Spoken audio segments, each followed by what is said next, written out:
Sur la chaufferie biomasse de Surville, le terrain, c'est à peu près l'équivalent de 3 terrains de foot. Cette chaufferie va consommer en moyenne 75 000 tonnes de bois par an. C'est la plus grande chaufferie biomasse de France. Construite dans le 7e arrondissement, elle permettra de chauffer l'équivalent de 100 000 logements en utilisant le bois. La biomasse, c'est les résidus d'exploitation forestière.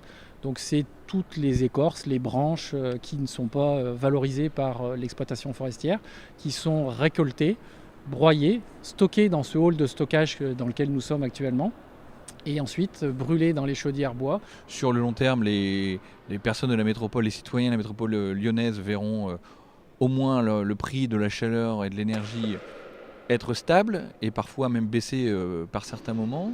Un chauffage urbain qui s'appuie surtout sur de l'énergie renouvelable. C'est important d'investir pour lutter contre le dérèglement climatique et une chaufferie biomasse.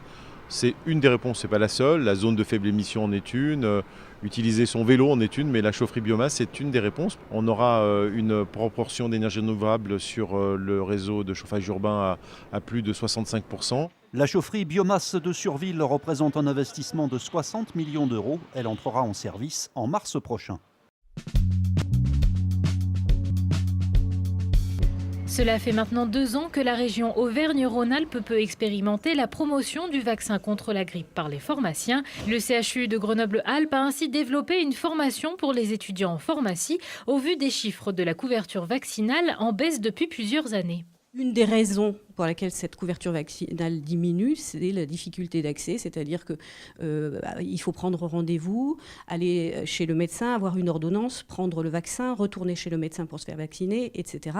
Alors que le pharmacien est très facile d'accès et donc les autorités de santé ont estimé que c'était une des solutions. Les études en pharmacie sont un cursus en 6 ans. C'est au début de la 4e année que la formation commence en e-learning sur la partie théorique. En 5e année, les élèves vont débuter la mise en pratique sur des mannequins pour ensuite réaliser les vaccins sur des membres du personnel hospitalier. Je trouve ça forcément très valorisant pour le pharmacien. C'est une nouvelle responsabilité très intéressante et c'est un peu la suite logique de notre métier. Puisque pour le patient, déjà, se faire vacciner à l'officine, c'est vraiment plus rapide, plus arrangeant. La pharmacie est très accessible. Cette formation s'applique aussi aux pharmaciens en activité sur une période bien plus courte que pour les étudiants. Une formation basée sur le volontariat qui séduit les personnels de santé au vu du pourcentage de participation. Lors de la première année, alors que le temps était très court, puisqu'on parle d'une campagne vaccinale, donc grosso modo, il faut vacciner en octobre, novembre, décembre, il y a eu plus de 50% des pharmaciens l'an dernier d'Auvergne-Rhône-Alpes qui ont fait la formation, donc ont eu en plus la volonté de se former pour faire cet acte. Cette année, on serait à plus de 80%. Le but de cette formation, qu'elle soit pour les étudiants ou pour les pharmaciens en activité, est bien évidemment de pouvoir vacciner le plus de Français possible. L'année dernière, près de 100 000 personnes se sont fait vacciner contre la grippe sur la région Auvergne-Rhône-Alpes.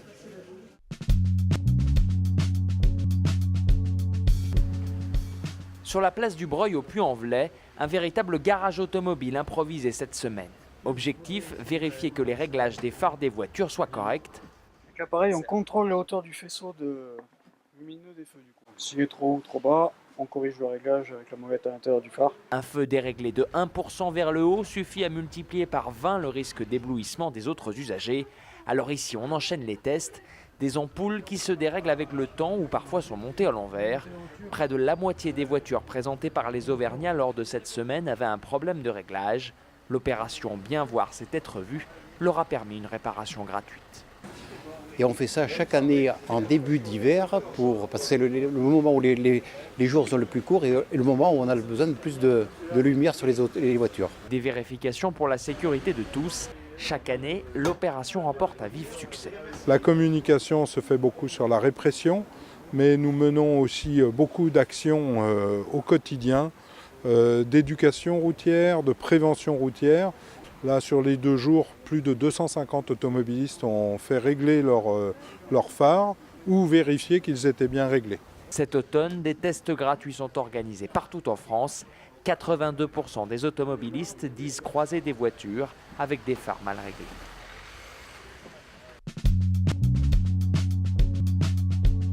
Nous avons aujourd'hui un tablier pour bien être reconnaissable. Attends. Prise de service pour l'équipe ce matin, les tabliers sont encore neufs et il faut trouver ses marques. Tu notes ta température, on est à 2, on est ici.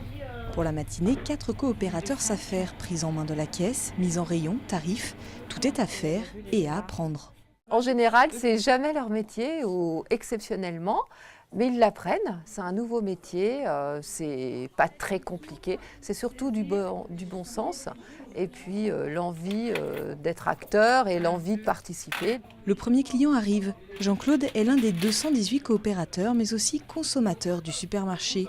Une petite dizaine de nouveaux s'inscrivent chaque semaine depuis l'ouverture du magasin mi-septembre. Je pense avoir des produits plus en vente directe qui suppriment, à l'inverse de la grande distribution, d'avoir des produits locaux, mais pas seulement, avoir des produits de qualité, voilà.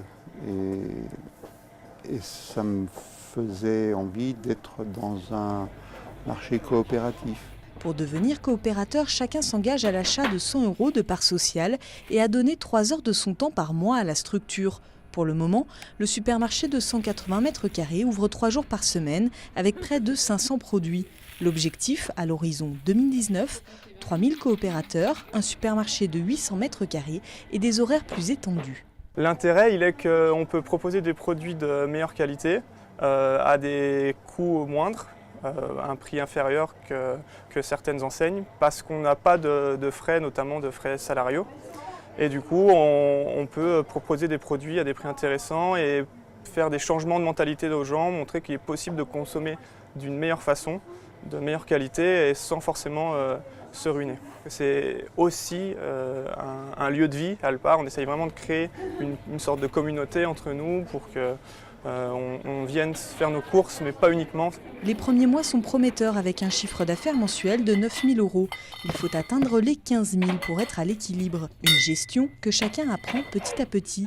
Au moment de payer, Jean-Claude se montre particulièrement attentif au fonctionnement de la caisse. Dans quelques jours, il passera en effet de l'autre côté. C'est lui, cette fois-ci, qui encaissera les consommateurs.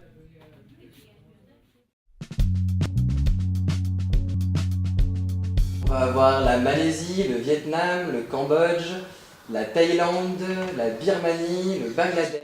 La liste peut donner le vertige. Logan et Megan ont vu grand avec ce tour du monde à 2, ou presque. Ils comptent bien emmener avec eux ces classes de CM1. Au travers d'un blog, ils donneront de leurs nouvelles régulièrement, une notion de partage très importante dans leur road trip. On part pas juste pour se faire des vacances en fait. On n'a pas envie de partir juste pour nous. Et du coup, on avait envie de le partager, de montrer ce qu'on allait voir à d'autres personnes parce que le voyage, c'est bien pour se rencontrer soi-même, on va dire. Mais en fait, on en apprend beaucoup plus en partageant avec quelqu'un, en fait, en partageant ce qu'on voit, nos émotions. Et du coup, le partager avec les enfants, ça va être pour les aider, les ouvrir à des choses. Tout au long du voyage, on va devoir croiser plein de gens qui devront être généreux avec nous par le stop, par le fait qu'ils vont nous accueillir chez eux, nous donner un petit peu de nourriture. Donc on voulait aussi à notre tour être généreux comme on le pouvait. Avec les enfants, du coup, ce sera plus simple.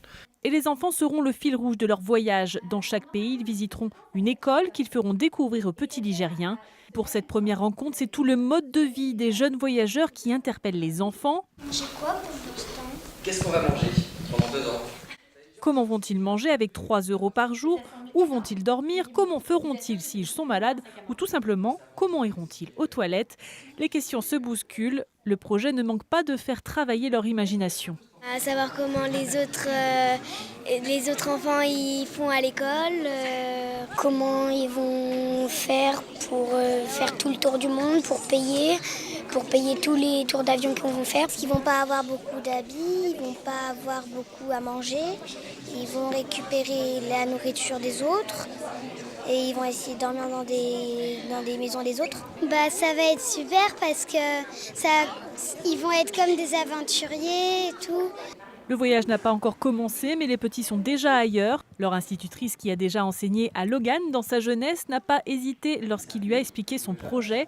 Une école de la vie qui ne peut être qu'enrichissante pour les petits. Ils sont demandeurs, parce qu'ils ils sont quand même au courant de ce qui se passe dans le monde un petit peu, et ils sont très demandeurs. Mais est-ce que c'est vrai que dans tel pays, il n'y a pas d'école ? est-ce que c'est vrai que j'ai de la chance? Pourtant, j'ai pas envie de venir à l'école. Avec leur voyage, Logan et Megan promettent l'aventure. Ils comptent bien montrer qu'il n'y a pas besoin de grand-chose pour voyager. Ils reviendront bientôt à l'école pour montrer leur matériel de voyage avant le grand départ.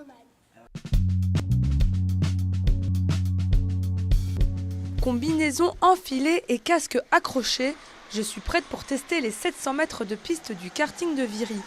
Mais avant de monter dans le kart, un briefing des consignes de sécurité s'impose. Il peut y avoir des drapeaux, drapeau damier qui signifiera la fin de la course, le drapeau bleu qui signifiera de laisser passer le karting qui est plus rapide derrière vous, le drapeau jaune qui signifie un incident sur la piste, une obligation de ralentir et une interdiction de doubler, un rouge qui signifiera stopper à l'endroit où le commissaire agite ce drapeau, et on finit par le noir qui est la pénalité. Une fois le harnais bien serré, je me lance. Nous sommes 2 sur la piste, je prends rapidement de la vitesse. Il fait froid et la piste glisse, mais les sensations de vitesse sont présentes. Après 10 minutes de session, je réalise que mon chrono est assez mauvais. J'ai besoin de conseils pour m'améliorer.